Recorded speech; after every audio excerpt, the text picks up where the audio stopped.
Did my sync clap make I the couldn't noise? hear it over my own. I couldn't hear it, but that might just be because Zoom likes to mute stuff. It's because I'm so weak.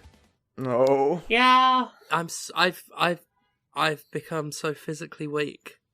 Oh no. Dear listeners, first of all, I don't think anyone listening has given me enough sympathy so far.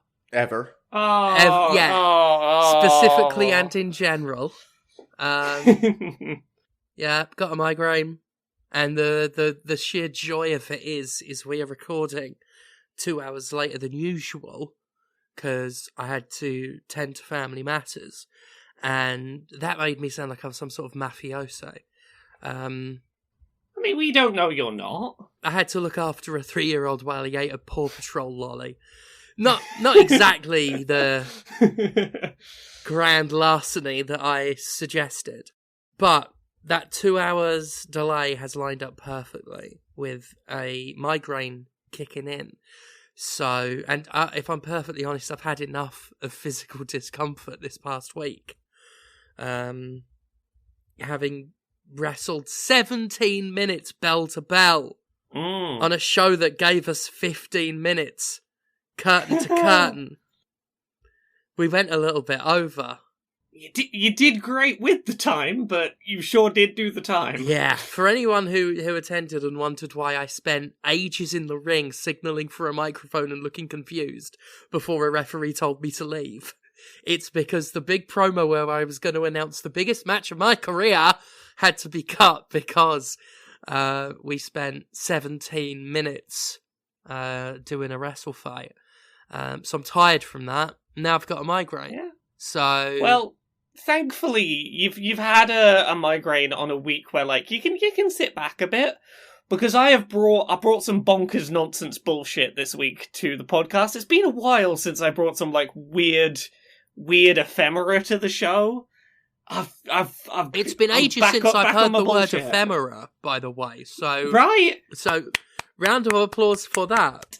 It is the only correct word for a week in which I had a bath bomb that was video game themed and also a loot box, and a video game asked me for my social security number, which I don't have one of. Brilliant. I don't know which of those is a good starting point for the week, but anyone who listened to that game wouldn't have a social security number for very long either. Fucking hell. Should we start with Tax Heaven 3000? Yes, I'm very, very intrigued by this. Have either of you seen in passing mention Tax Heaven 3000? I have seen this brought up. I was likewise baffled why anybody would input their personal information into this game. Like, I'm nervous enough about the tax preparation software I use. So, like, to give a little bit of background, Tax Heaven 3000 is a visual novel dating sim that takes about an hour to play through that also prepares your tax return with an asterisk. This is amazing. I'm looking at it now. It is designed for single filers without dependents. Is that because they don't want like loved ones and family members looking at it and saying, "What the fuck are you doing? Stop it!" You jumped ahead of the plot point, which is if you have a partner or a kid, like, oh, you shouldn't be trying to date Iris, which sounds kind of like IRS. But yeah, there are several points in this where like you can answer a question and like it'll be like, oh, no, this is too complicated for me to file your taxes, which will be characterized in game as like, this relationship is getting too complicated, I'm out. And she'll back the fuck out. But like, I want to give some background on like the company that's made this and sort of where it's coming from. It is made by a company called Mischief, which their whole thing is doing artsy stunt projects. The last thing I'm aware of that I know they did is they sold a box of knockoff Fruit Loops where the entire box contained just one very big Fruit Loop. Yeah, we actually talked about this on Let's Talk About Snacks. It's just a huge Fruit Loop. And yes, this is the big Fruit Loop, people. Yeah, I'm not actually worried about them doing anything.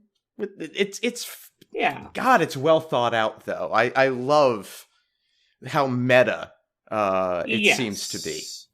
And the thing I want to say is, like, while it is not good practice to encourage people to put their social security number and personal information into a admittedly offline-only video game, I do respect what it is trying to achieve. This is a game that is, like, very explicitly about, like, the problems with companies like TurboTax going out of their way to hide or get rid of the free options they have for, like, having help working out how to navigate filing your taxes, and the fact that the US tax system is deliberately obfuscated and made more confusing because these companies have lobbied for it to be so that they can make money selling you the solution to a problem they created. I think I've brought this up a couple of times over the years, that taxes here are so incredibly fucked up in the sense that they know how much money we've made. Yeah. They could just tell us to pay that and it would be done. Many countries do. Yeah, but they have this free filing system, and there could have been another way. There was another path on the table, but they instead got this promise from industry that, we'll provide it and we'll market don't worry, it'll be fine. No, trust us. And it's fucking nonsense. The thing about this game is it is genuinely trying to provide behind the goof, it is functionally trying to provide an alternative to companies like TurboTax hiding and obfuscating their free filing systems. Yes. There is literally a conversation you have with Iris, the romance character, where she straight up turns to you and looks you in the eye at one point and says, "Don't ever get involved with TurboTax, Laura, they're dangerous." That's quite a thing.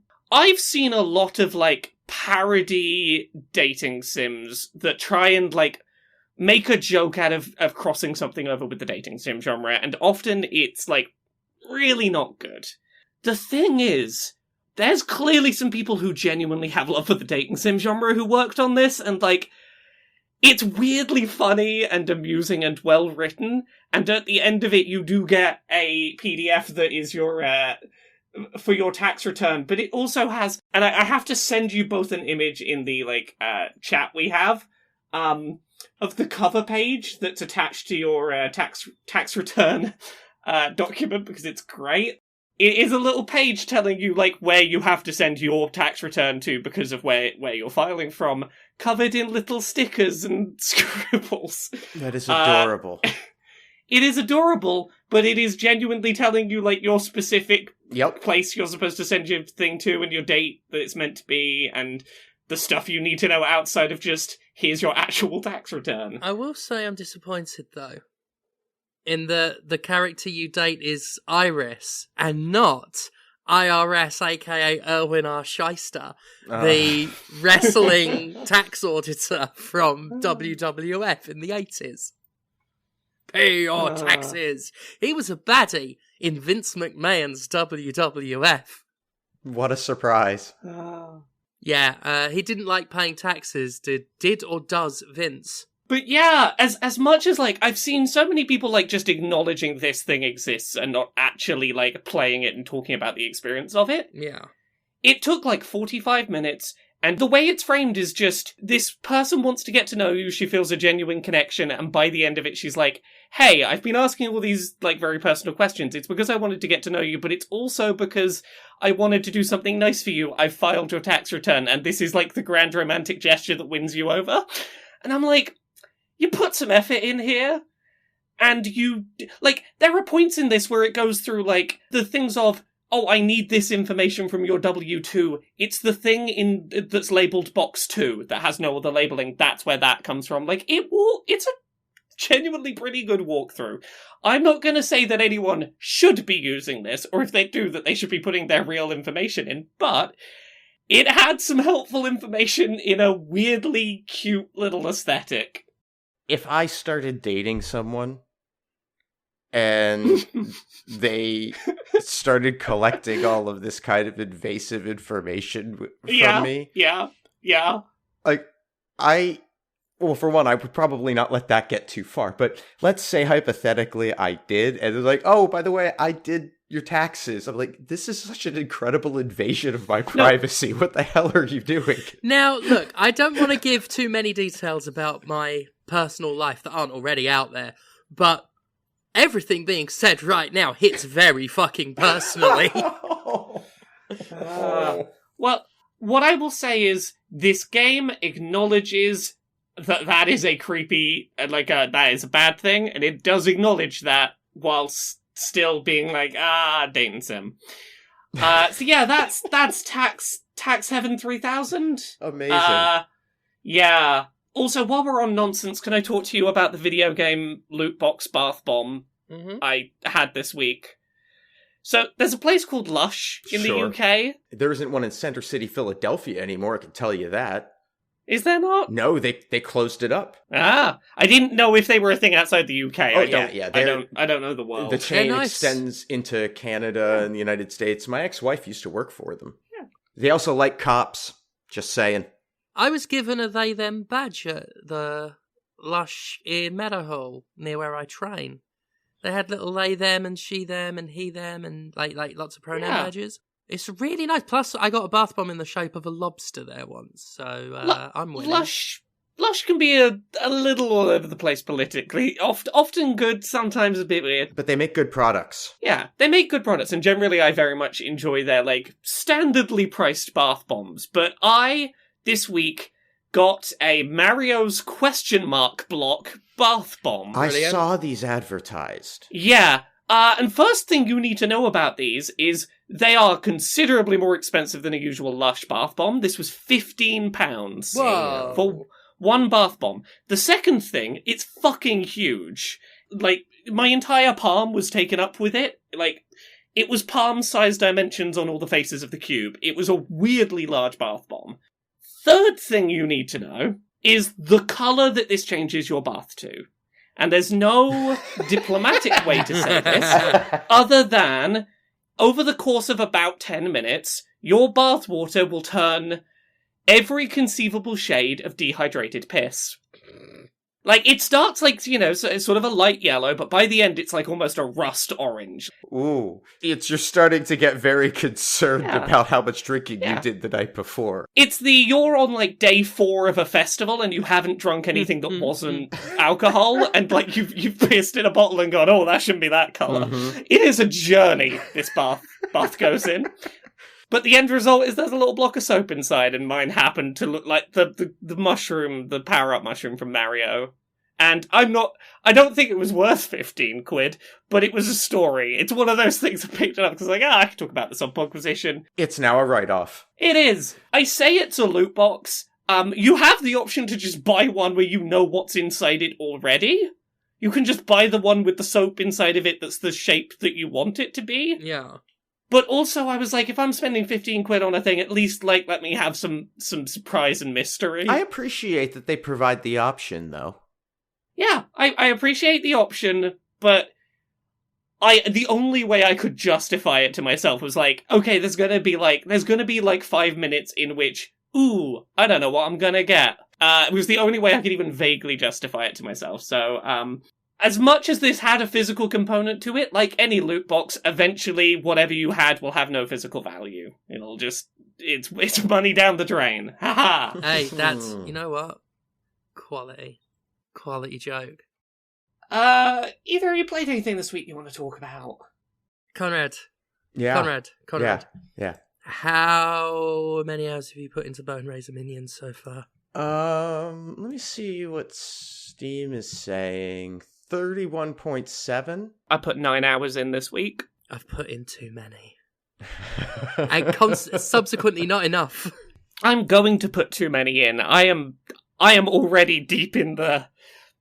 This game's fucking good. I have maxed out every class, beaten the last boss with, I think now, maybe every class but one. Done the alternate mode with the other boss.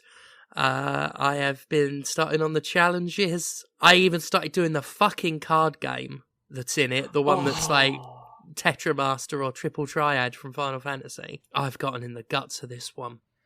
I have gotten in its guts. It's a deep well, isn't it? I only haven't gotten further in the guts because I don't want it to be gone, and I'm I want to just be able to keep coming back to this for a long time, but anytime I'm not sure what to play, this is what I'm jumping to. Yeah. It's brilliant. I reviewed it since we last recorded Podquisition. I gave it a 10, straight up 10, because I practically have no notes. It's brilliant without caveat. It's exactly what makes me excited to play a game. The core loop of it, the constant sense of reward. It's got the compulsive, addictive sort of loop of Vampire Survivors, and it's layered that with just that fascinating idea that you're not collecting powers or weapons, you're collecting little units, which just gives it this extra little adorable sense of investment. You make a little army, and they're all little cute skeletons and stuff. It's fantastic. It's fantastic. Conrad and Laura, I don't know if you've played with too many of the classes, because I was interested to see what I've cleared it with every class now. I haven't unlocked every class, but every class that I have unlocked so far, I have, at the very least, unlocked their skill tree fully. Their sort of, soul upgrades. I think I've got, 3 or 4 characters left to find, but I've played a good amount of a lot of the characters. There's the one class that requires a lot of souls to max out. I think I still have a couple of those to fill. Yeah. But other than, I've got them all unlocked and all maxed out, and I was actually impressed at just how little grinding is needed. Mm-hmm. By the time I was on the final few classes, it was all academic. I had enough soul matters to go round. Yeah. It was not a problem, and now what felt like they were going to be precious things, I'm now spending in runs, because you can get some extra units out of it, some extra bone raises or whatever. So I was interested to see what y'all's favourites were. Mine is the Sprout Bro Potato, obviously. It's a little potato who can get all the little bro minions, and his head turns into a pumpkin sometimes and blows up! Brilliant. 10 out of 10. My favourite so far, I think, is the sort of wizard class, where you get, a bunch of spell slots the spell available. Oh, really? Yeah, and the way you get bonuses for how many of your spells you haven't used. Because basically, the way I've been playing them is deliberately not using any spells until I have, a full, all 10 of my slots are full of, spells ready to be used. And I use maybe 1 or 2 of them, but keep myself at, 8, 9, or 10 unspent spells at all times, and just enjoy the boosted stats that I'm getting off of that. And that has, I keep bouncing back and forth, but right now, that's the one I'm having fun with. I hate that class. That's fair. I truly do. It drives me kind of nuts. I struggled to clear that stage. Now, part of that's my fault, because I did it on the level that is built for spells. Yeah. Which is significantly harder, but not outside the reach of me completing it with basically every other class. It's just this one. I think that the spell mechanics of it, in the way it works is really interesting, but I don't feel like they provide enough effect. Did you fiddle around with the architect mode and build your environment to take advantage of that class's abilities? So literally today I started playing around with the architect mode, but I had been doing runs and enjoying it prior to touching Architect. Mm-hmm. Architect mode is genius. It is. It was pointed out to me, it's another skill tree. Yep. But you just apply it to the environment. It's just brilliant. Every time you're like, oh yeah, this game has such a focused, good core loop that doesn't need anything adding to it, and then you realise, oh, there is something else I could add to it, and it is 100% a good addition. Yeah, it's not bloated, because everything works together really well. It all makes sense. It feels balanced really well so that if you haven't yet noticed or gone and messed around with a mechanic, you can still be having a good time, but going and realising you can do that isn't going to make you suddenly overpowered. It's a really good balance. Mm-hmm. Absolutely. I think part of it is it's not all about making you stronger. It can just be about making it more fun. The different things you can put down on the map will help you, but it's just fun to have big pumpkins that you touch and make them blow up. It's just fun to have a little altar that you can kill enemies near. to turn into overheal hearts. It's just neat and fun, and thematically it all ties together and makes sense. And I love how just, despite it being the same Survivor-style gameplay, just how much variety they've got. Like, how it doesn't just hit the same note. Like, from class to class. Like, I thought I was understanding how these classes worked, where it's like, oh, they were all emphasizing some aspect, like a certain type of unit or a certain sort of class of character. Like, oh, the demonologist uses the demon ones. That makes sense. Then you get shit like the Dollmaker, which is another class I really like, who fights using the hero units, the enemies, and they've got their own entire set of levels, like upgrade paths, and the upgrade path for the Dollmaker, who uses the humanoid enemies, is different from the Beast Tamer, who uses the beast type enemies, who have their own set of skills and interactions and synergies. And I think that's my favorite class of them. I think that one's the most fun to use. I really like the creatures. Yeah, it's up there for me. Yeah, like, just the fact that you've got those classes that are wildly different from... And then, like, the Brainiac one, the one that you mentioned last week, that doesn't have the units on the map, but just projects their powers like a traditional Survivor thing. Just that thrown in with everything else, like, how every class just feels different. I like the balance for, like, the balancing act for the Brainiac one in particular, where you have a lot more control of, like, the damage will be coming from you, and if enemies are coming at you, you know that your damage will be coming from you. But the downside being, anytime there's a boss, you have to get near the boss. Yes. You have to be in the boss's vicinity. It makes bosses so much harder, but the regular waves so much easier, and that's a really fun change of pace. Yeah, because at first I was like, this is almost trivial. Oh, wait, I have to go up close to the fucking big ball-swinging fanatic. That fucking nuts. The thing that's firing, like, 8 arrows at me, I can't just be far enough away that they've spread out before they get to me. Yeah, just a brilliant game. So good. And then it makes boner jokes. And references Bernard's watch. Oh my god, I did not know that last week. I was live streaming when I discovered that there was an item called Bernard's watch, and I promptly lost my shit for 30 minutes straight.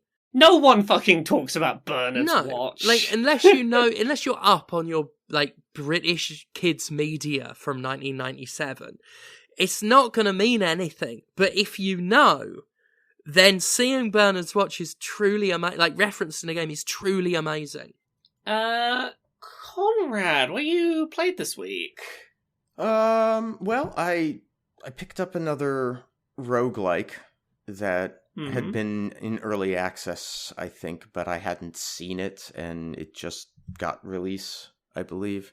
It's called Have a Nice Death. Oh, I've played a bit of this. Yeah. I didn't know this was out, but I've been looking forward to this. Yeah, it's a 2D side-scrolling, action combat thing where you are Death, and Death apparently got burnout from their job. Like, they were killing people, and they were like, God, this is exhausting. I know, I'll summon a bunch of demons, and they'll do all the killing for me. But that just increased the paperwork load. And so then they wound up spending a very long period of time just doing paperwork before they wound up summoning more demons to do the paperwork. And then, the whole enterprise sort of fell apart. And so you are making your way through the corporate offices of Death Incorporated, beating up your employees to get them to do their jobs. Obviously, I'm conflicted. For what it's worth, Death seems like a pretty reasonable boss, right? And right. And there is a union representative who comically goes on strike and states that the employees are on strike and has these lists of demands, pops up over and over again. And it's funny, but also kind of sad. Yeah. They come to an understanding. The game does make it a point to not make the union organizer or union leader or union representative a bad person. You totally understand where they're coming from. That's nice. And I think ultimately the thing is sort of premised on the idea that Death just wants to take a vacation. Yeah. The general tone seems to be that Death would really just like their enterprise to run efficiently and have everybody working there be satisfied with the work that they do. And I don't know. I don't know where I fall on it, like, textually. And I have a long way to go because it is difficult. It takes the approach of like a Hollow Knight, that kind of sort of speedy combat. You are a bit floaty as a character, which isn't a bad thing or a criticism. It's just sometimes these games, you have, a firm sense of weight behind the actions of a character, and in others you don't. And this is one of those instances where you don't, but it lends itself then to a lot of very quick action, especially aerial action. Controlling with the analog, the direction that you're holding when you attack implements a different attack. So there are ground attacks, there are forward attacks, there are up attacks, and these are used in lieu of a double jump to get you additional height. You have a dash that also functions in air. A lot of just sort of standard stuff there.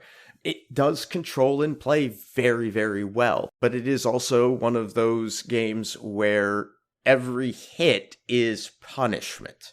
And while the amount of combat leading up to boss encounters is actually a bit minimal and a little underwhelming, like the level design isn't inspiring. Very quickly, after just a few runs, you're like, oh, okay, I recognize all of these sort of geographical layouts that I'm going to be experiencing in this set of levels. It's not bad, it's functional, but it's not anything to particularly get excited about. But they're not very dense combat environments. There's not a lot of enemies to deal with, and they're all pretty easily dispatched with basic weaponry. But if you take a hit or two along the way, in any of them, you're gonna be in a pretty bad spot already to deal with the boss.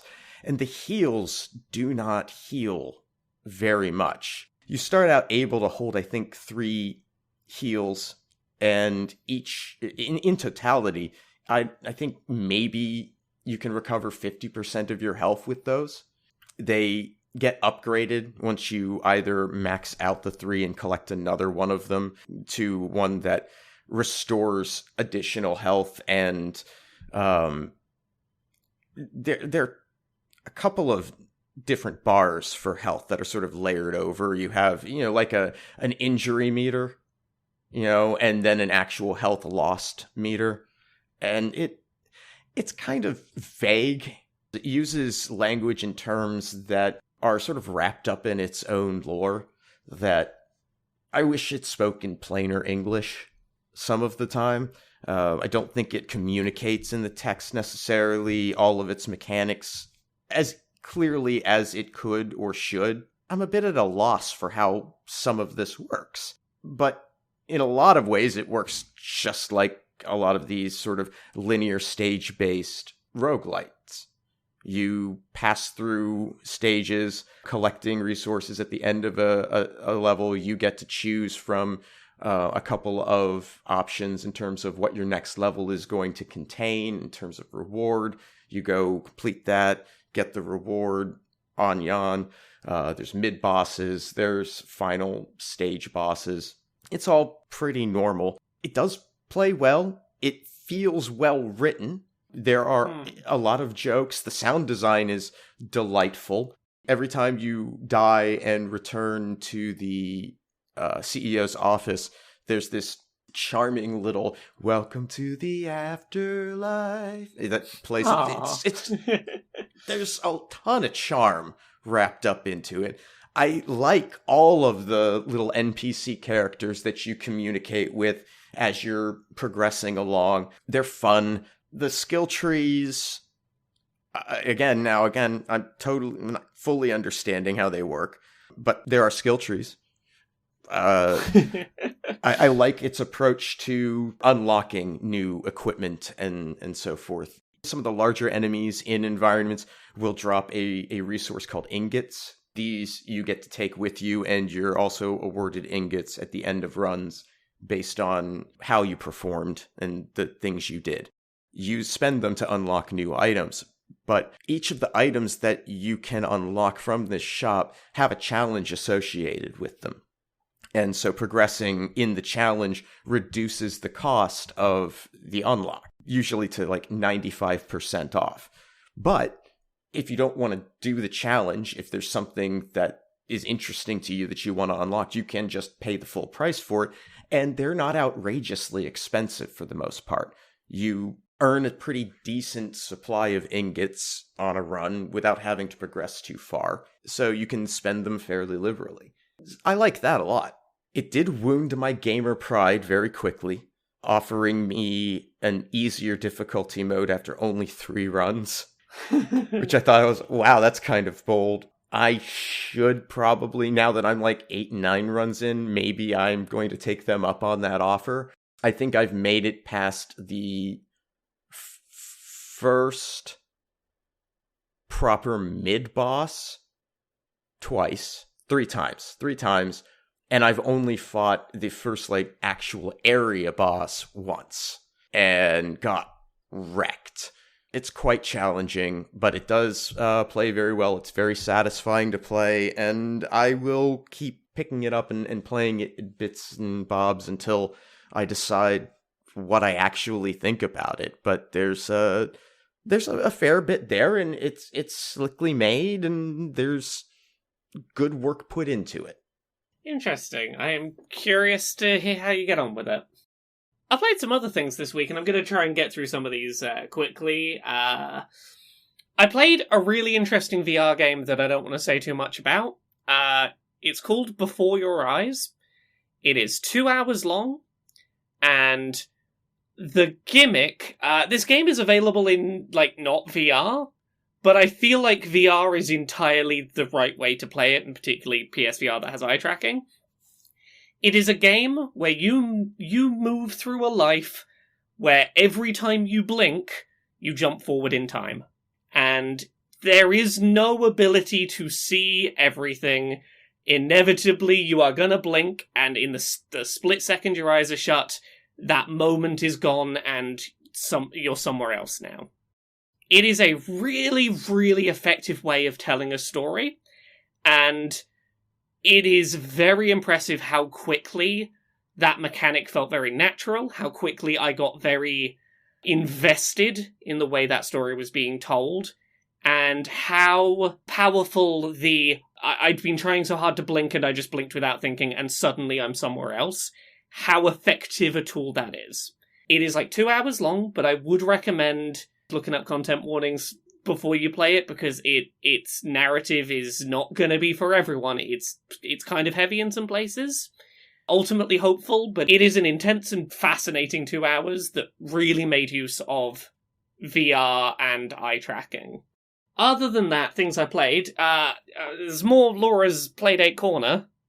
Oh, hang on. Oh, just settle in, because it sounds like that must be nice! It is nice. A couple of games I can go through very quickly here. I talked a couple of weeks ago about a game called Core Fault, which was a Vampire Survivors-esque game on the Playdate. You play as a little robot a little mining robot. You use the crank to position which direction you're going to go. Once you've killed enough enemies on a floor, you can either stick around and try and get more mining materials for permanent upgrades, or go down to the next floor. Runs are limited at 10 minutes because your mining robot's only got 10 minutes of battery. Initially, when that released, I had some problems with it. It was a neat idea, pretty good execution. The biggest problems were Some of its permanent upgrade system wasn't terribly well explained. There was a little bit of convolutedness about how you got some of the upgraded versions of some of the weapons, and some of the starting weapons weren't terribly balanced, particularly things where they would have a very low rate of fire, but were meant to be very powerful when they did hit. The balance was a little off. They were either taking a little too long to be worth using, or weren't doing quite enough damage to justify how long you're waiting. They've updated the game. All of those things have been fixed. It's no Boneraiser Minions, but it is a nice, it's its own little spin that isn't too similar to Vampire Survivors, that has its own niche, and it is definitely one that I will have in the rotation of my Survivors games, even if it's not Boneraiser Minions. I started playing a game called Shining Gadget, which is basically a ghost hunting game. You use the accelerometer in the playdate to sort of aim with your tracking device to find the ghost, and then have to Luigi's Mansion style suck the ghost in with your proton pack by cranking the crank while also tilting the playdate to keep the ghost in shot. There is a Pokedex mechanic for it, and go and find all the various ghosts, and they have very funnily written and amusing lore. It has been fun popping in to do little bits of this game just to get what's the silly bit of ghost lore I'm going to get today for catching a ghost. Nothing amazing, but I'm having fun with it. The one I want to talk about most, and Conrad, you'll be proud of me, it's one of those conveyor belt automation games. Oh, wow. Yeah. So there is a game called Factory Farming on Playdate, which it is like a Factorio or those kind of games, but it's entirely about planting crops and harvesting them and turning them into products and combining them into the most expensive things you can sell them for. Mm-hmm.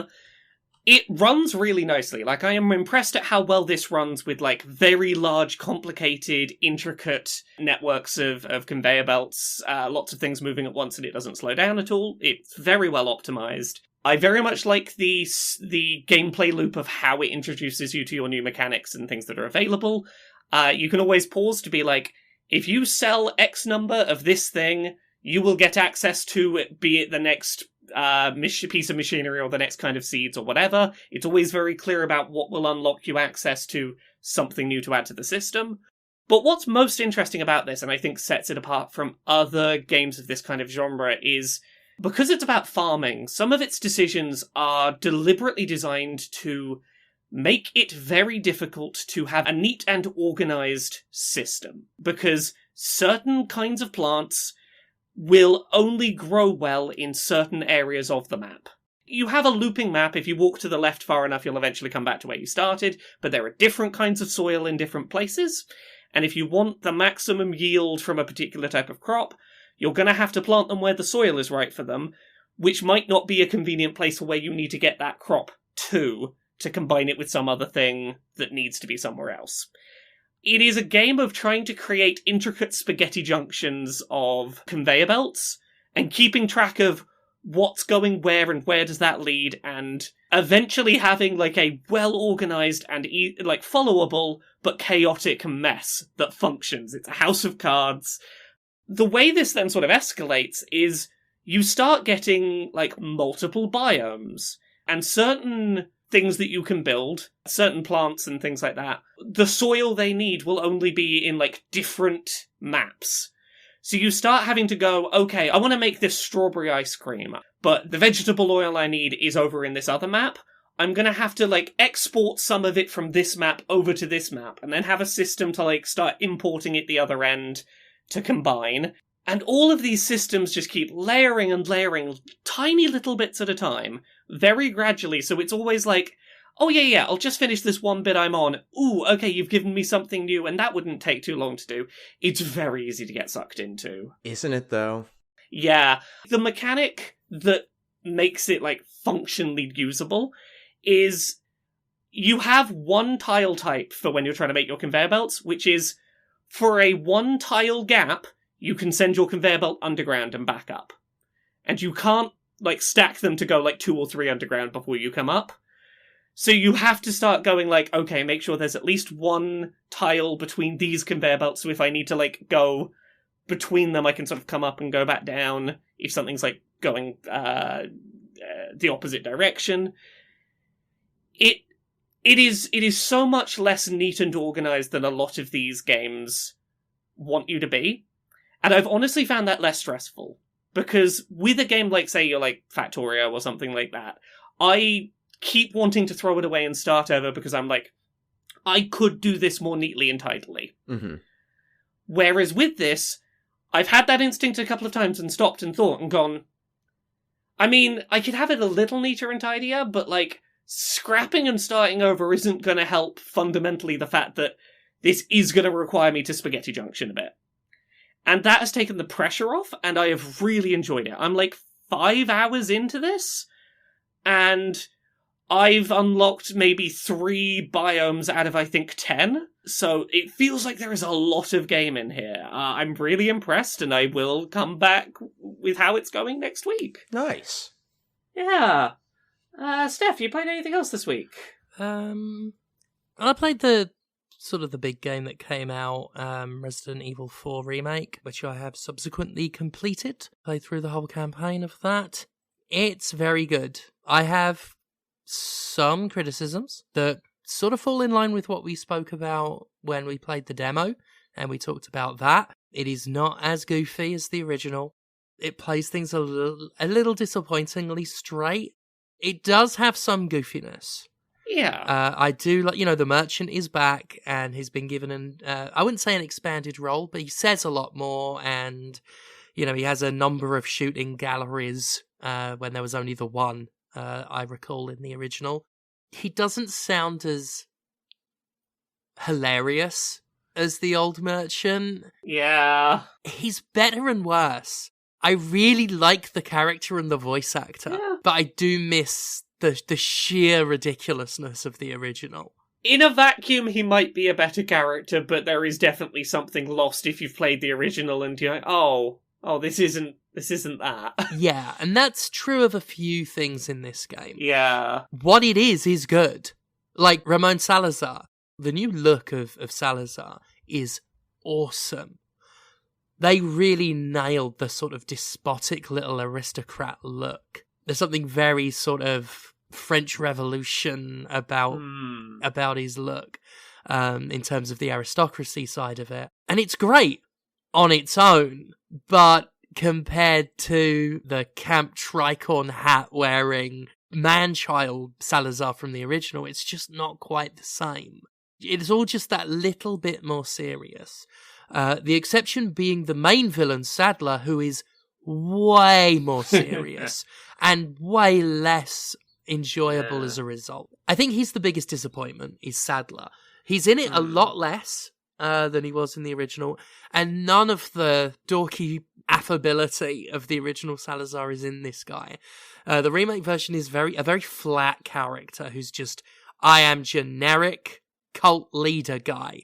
Whereas I always think about the moment when Sadler is taunting Leon on the radio and is like, I forget exactly what he does. He neglects to mention like one of his henchmen by name or something, and then Leon's like, "Oh, a senior moment, perhaps." And then Sadler just goes, "Oh," like that, like he just suddenly got the joke and he's like joshing along with it.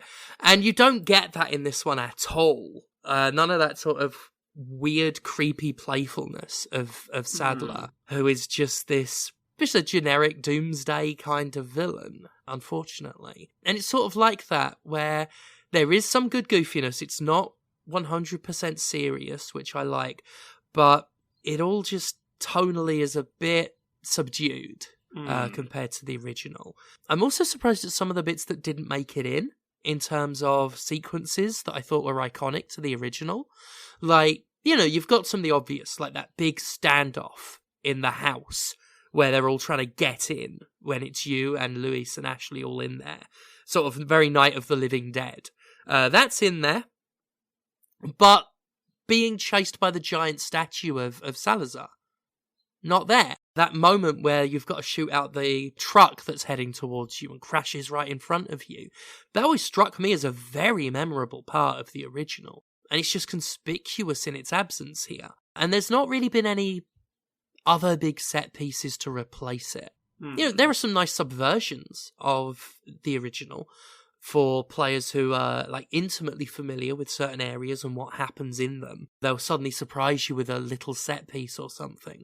But I don't feel like there's any big sequences to replace the ones that were taken out or reduced, like the famous sequence with Mike in the helicopter. It doesn't feel anywhere near as long in the remake. It feels very brief in comparison. But it is a very fucking good game. As a game on its own, I've had a lot of fun with it, and a different type of fun. That's the thing. Because I can criticize it for not being like the original, but at the same time, I don't feel like this replaces the original. I'm drafting a review of it at the moment, and I said, like, I could quite happily go back to the original, having just finished playing the remake, and feel like I'm getting something different out of it.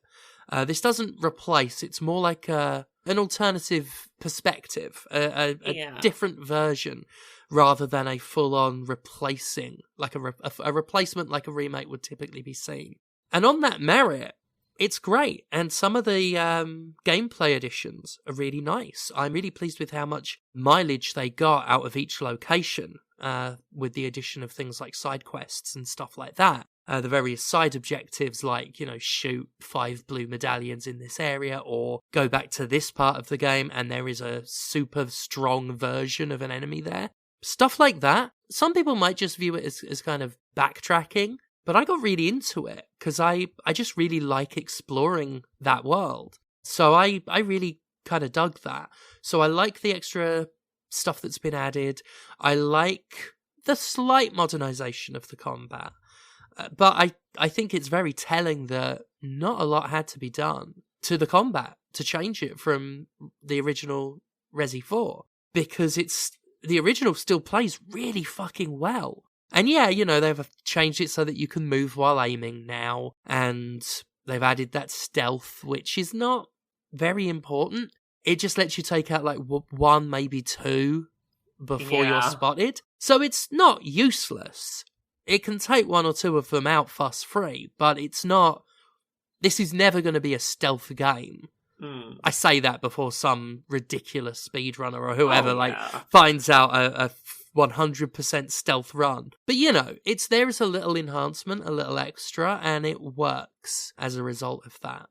But other than that, they didn't need to do much, which, you know, some might consider that proof that this remake was unnecessary. I'm still not convinced it was necessary. I think it's very good, but, you know, whether or not something like this is necessary is always going to be a subjective thing. But there are areas that I think I prefer, and by that I mean I actually enjoy the Krauser fight now. Thanks to the tweaks they've made to the knife. That's a big improvement. Being able to just like press a trigger to swing it and then manually aiming with it to do precision stabs. Using the knife is so much more viable now. So that's like where the big overhaul is. I like some of the changes made to the boss fights overall. The Salazar boss fight is so much better. So much better now. Just way more exciting and dynamic and stuff happening. But yeah, I have really fucking enjoyed it. I do not think it's as... Well, I was going to say I don't think it's as good as the original, but I think that's the wrong way of looking at it. I'll just stick to what I said. It doesn't replace the original. It's another version of it, and that's fine. And it is a very, very good game. Yeah, you've largely put what I would have said. I think it's not a replacement for the original. It's not unanimously better, but it is offering something different that I am enjoying. I haven't finished it yet, but so far, I don't like every change, but there are definitely changes I like, and this is another version of a very good game. Yeah. I think that's but I tell you what, partway through playing, I got really excited, because clearly Capcom is like trying to build this new series of the old games with changes to the continuity, just bringing everything in line with the Resident Evil 2 remake. And many people wondered if they'd do 4, and they have, which means next up would be 5, and good fucking luck to Capcom navigating that one. But after that comes 6. One of the games, not just Resi games, but one of the games that I detest the most. But I love Resident Evil, and I want to love it. And if this leads to a remake of Resident Evil 6 that is good, because let's face it, it couldn't be worse, that will make everything worth it. But first, we have the joy of seeing how they handle Resident Evil 5. Yeah. Conrad, you played anything else this week? Yeah, but I'm going to save it for next week because I haven't played that much. Okay. I've got one other thing I'm going to quickly talk about that I've started playing and I'm fascinated by this week. I started playing Pizza Tower. Are either of you aware of Pizza Tower? I have seen this. It's like a 2D platformer inspired by like Wario Land, right? It's very speed focused. It is very Wario Land.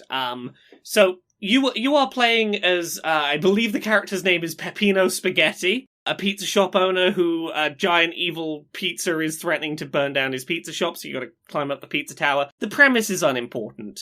You are playing as a very fast-paced, frantic coward with an incredibly satisfying moveset. A lot of the way that like levels are designed and your moveset is built is very Wario. Like some of the later Wario Land games, you have a big sideways charge that can break through big blocks. You pick up enemies and throw them to damage them. Much like some of the later Wario Lands, you don't take damage if you're hit by enemies. You're just sort of knocked backwards, and you don't have like health to lose. The consequence is you lose combo meter if you're trying to go for high scores. Lots and lots of like hidden collectibles spread throughout levels. But layer on top of Wario Land, a game that wants you to get into a flow state that like wants you moving at like Sonic kind of speeds. But the reason I think this works a lot better than something like Sonic the Hedgehog is, unlike Sonic games, you're usually fairly closely zoomed in, so you can't really see what you're sprinting at high speed towards. The camera is very zoomed back out, and you are, like, the worst punishment you will get if you run into something is, I got knocked back and I have less time to keep my combo up. But you have, like, such good platforming mechanics for speedily running through levels. You have your big sprint. If you sprint for long enough uninterrupted, you can break through big walls. If you leap at a wall while sprinting, you will just scramble up the wall. If you're doing a big sprint and you jump, you can sort of land into a forward roll. There's lots of things that is designed to go like, no matter what happens, just keep moving. A lot of these mechanics are like not super important in your first pass through of a level trying to find all the little collectibles and secrets. Like, a lot of them are like nice mechanics and they feel good to move around with. But the gimmick of the game is basically that once you've spent as long as you want exploring these intricate levels, doing all your platforming, finding all your secrets, at the end of the level, there is a punching bag.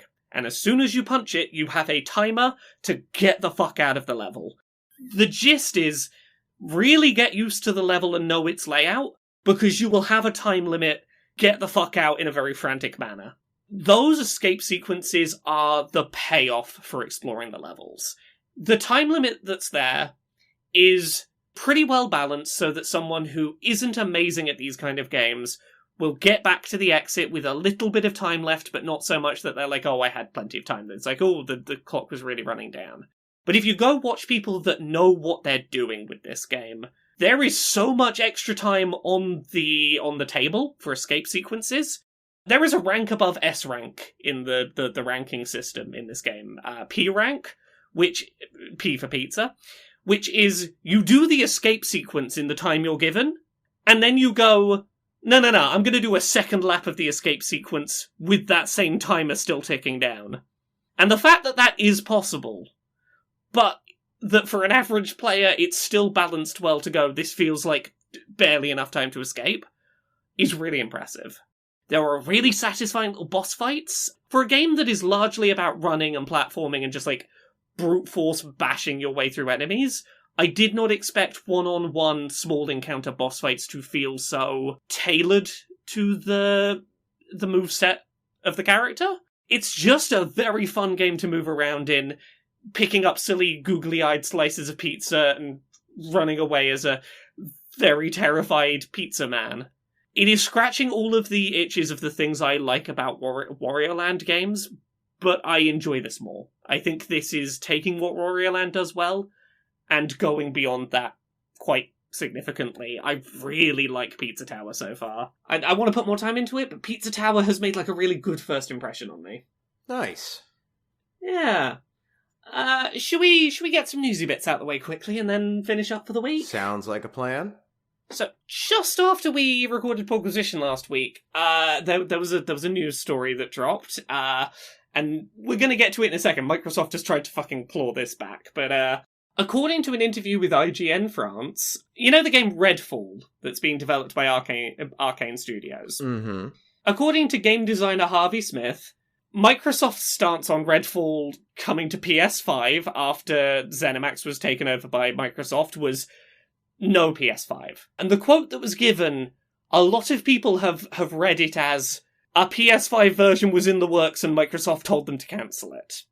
Now, Microsoft will deny that's what happened, but the quote is, we were acquired by Microsoft and it was a change with a capital C. They came in and said, no PlayStation 5, we're focusing on Xbox, PC, and Game Pass.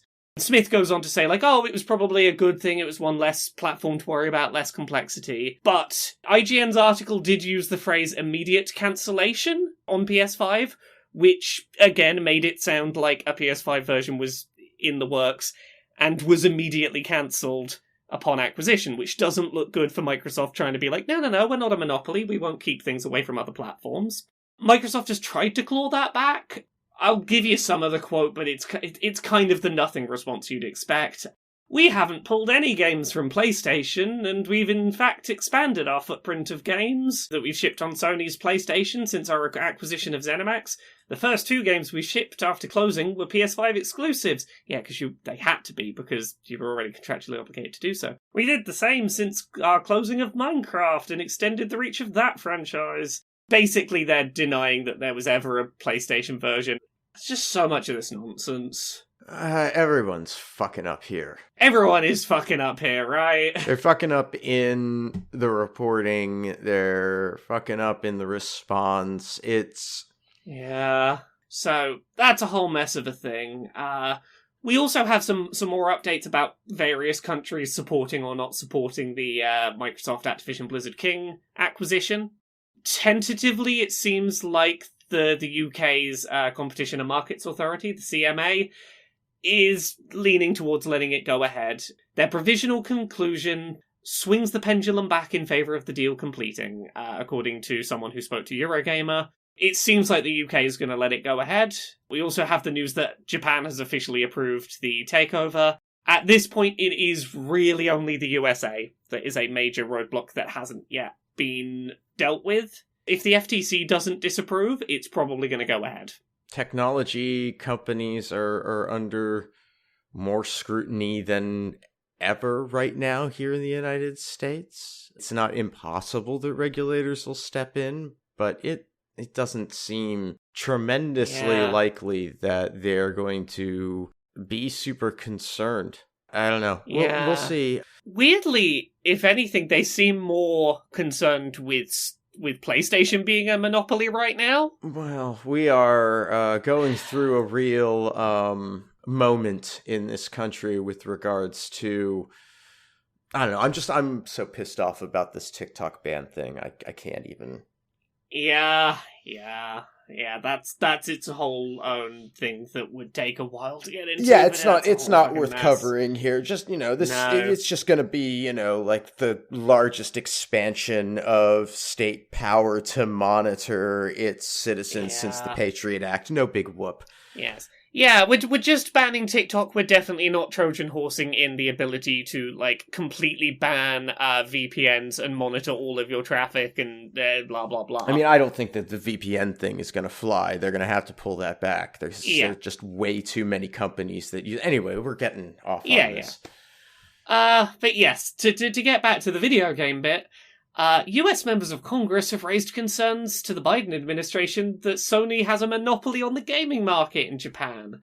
According to Politico, there was a Senate Finance Committee hearing in which it was stated that Sony was engaging in blatant anti-competitive conduct. Basically, I'll read the quote from Senator Maria Cantwell. I'm told that Sony controls a monopoly of 98% of the high-end game market, yet Japan's government has allowed Sony to engage in blatant anti-competitive conduct through exclusive deals and payments to game publishers. So what do you think we can do to address those issues and create a level playing field? Specifically, what was being pointed to was, Sony sometimes pays to have timed exclusives for things like Final Fantasy on their console. So there's this little company, it's called Nintendo. Yeah. I don't know if they've heard of it. I'm guessing they don't consider Nintendo the high-end game market. They just put them aside because they're like, no, that's not the high-end game market. I would like to know how much money Microsoft has given in support of Maria Cantwell politically. I would be very, very interested to see that, because this just really feels like a snow job for the deal. Right. I can't prove anything, but it sure has the flavor of someone put some money somewhere to try and distract from Microsoft being a monopoly. The timing is curious, to say the least. And the wording is 100% the kind of shit that Microsoft wants to be arguing about Sony. Yes. It reads like something they would have put in an argument to the FTC. Yeah. Yeah. Very, very quick thing that, we can just rattle through. Bobby Kotick has promised not to be vindictive to Sony about, their opposition of the Microsoft ABK acquisition. Well, it won't fucking matter to him. Yeah, he's just gonna get the fuck out. In an email to Activision Blizzard King staff, Kotick said that Sony's behaviour was disappointing, but won't affect the long-term relationship between the two companies. Yeah, Sony's behaviour won't affect the long-term relationship. The fact they got bought out will affect the long-term relationship, probably, but we don't have to go into it. It's a fucking Kotick quote, but he basically goes, I don't blame Sony for saying we'd make deliberately buggy games. We'll forgive him if Microsoft buys us. I, for one, believe Bobby. I've never thought of him as vindictive. I think it's going to be fine. Yeah. I think it's going to be fine. Yeah. I mean, he didn't actually have that assistant he threatened murdered. True. Yeah. True. He only threatened them. He never actually carried out the murderous threat. So, yeah, he lets bygones be bygones. He does let bygones be bygones. And then the last story for this week, a nice light place to finish up for the week. It is seeming increasingly likely that E3 2023 is probably going to be cancelled, or if it does go ahead, it's going to be, it ain't going to be the E3 people might have expected, or that they might have wanted to bring back. This starts with, we had a few more official announcements of companies not going to E3. So, Microsoft announced they're not coming to E3. Nintendo announces they're not coming to E3. Ubisoft then announces they're not going to attend E3. Sony is rumoured to be skipping E3. We don't know officially, but it is rumoured they will be skipping the event. Now Sega has backed out of attending E3 this year, according to IGN, and so have Tencent. So we've now got the list, the ones that, seem to be the case. Microsoft, Nintendo, Sony, Ubisoft, Sega, and Tencent all missing. And a bunch of industry people are going, yeah, it sounds like ReedPop is seriously considering not running the event. Well, okay, so that leaves Capcom, Square Enix. I think that's it for the big ones. No, there's got to be whoever does World of Tanks. Wargaming, we can't ignore that as much as I would like to. I'm looking at a list. EA. Yep. Oh, yeah. Electronic. Well, Activision Blizzard still could, too. EA could show up, but they tend to do their own EA Play thing, so probably not. Bandai Namco could show up. Take-Two. Tecmo Koei. It's not that there's no one who could show up. Yeah. But the... It's dire, though. Yeah, the rumblings, like, since IGN posted their story about Sega and Tencent pulling out, a lot of people who were at GDC this past week, conversations behind closed doors at GDC have been like, who is even going?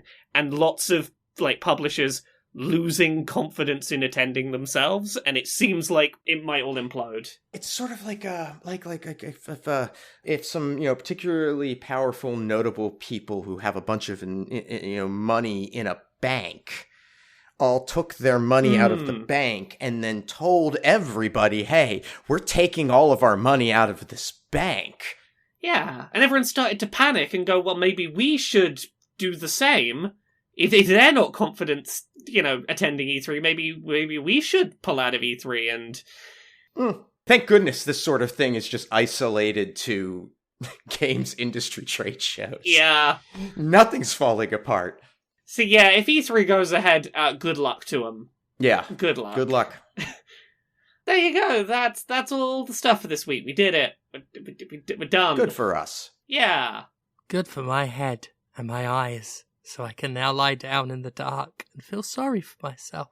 Which I actually do as a matter of hobby, but now I've got a real medical reason to do it. While I do that, Laura, me, please don't keep our listeners in the dark about the other stuff you do that they could look at and have a look at it and listen. You can find all the stuff I do at Laura K. Buzz pretty much everywhere on the internet. If there's a place that you put a username in, it's going to be Laura K. Buzz. Twitter, Twitch, TikTok, YouTube, Patreon, all of them. Patreon's the one that pays the bills. As little as $1 a month really, really helps. Go check out on YouTube. It'll be up by the time that this posts. I did a 10-minute video about The Legend of Zelda Tears of the Kingdom and the new weapon fusing mechanic and some predictions based on Breath of the Wild of things that might be doable in that game, because they have introduced some fucking wild mechanics for that sequel and I'm very fascinated by what they might do with it. Accessibility as well is also over on YouTube. I do accessibility reviews of video games. Go check those out. What about you, Conrad? Oh, you can find me at Conrad Zimmerman on Twitter and Instagram. You can hang out with me live on Twitch at twitch.tv/thatconradzimmerman. You could also listen to me on Let's Talk About Snacks, where I talk about snacks. And you could check out Red Planet, which is a leftist roundtable that I help produce. It releases every week. It's a live stream. It's a YouTube VOD. It's a podcast. Go check it out. It's all about how we can come together and try to make the world a better place. And everything I do online gets supported through Patreon at patreon.com/fistshark. And you know who else has a Patreon? Who? James Stephanie Sterling. Oh, wow, that's me. Hello. Patreon.com/Jimquisition, that's that. I also allegedly live stream. I have not managed to do it again this week, and I don't know if I'll be doing it tonight, Wednesday, when we record, because of this fucking head. But ostensibly, I live stream at Twitch TV/Jim Sterling. My next... I won't go through all my wrestling dates right now, but my next announced one is April 22nd in Preston, where I will be representing as the PCW Women's Champion in a triple threat match at a show called First Time Ever. So do check that out if you can get to Preston, April 22nd. That's PCW. Until then, PCW's Women's Champion is signing off. Thank you all very much for listening. As per usual, I'm the PCW Women's Champion. Thank you, Laura and Conrad, for joining the PCW Women's Champion here on Podquisition, and we will PCUW next week. PC. We will PCW. Yeah, that would have worked. That would have worked. It would have... God damn it. Bye. Bye.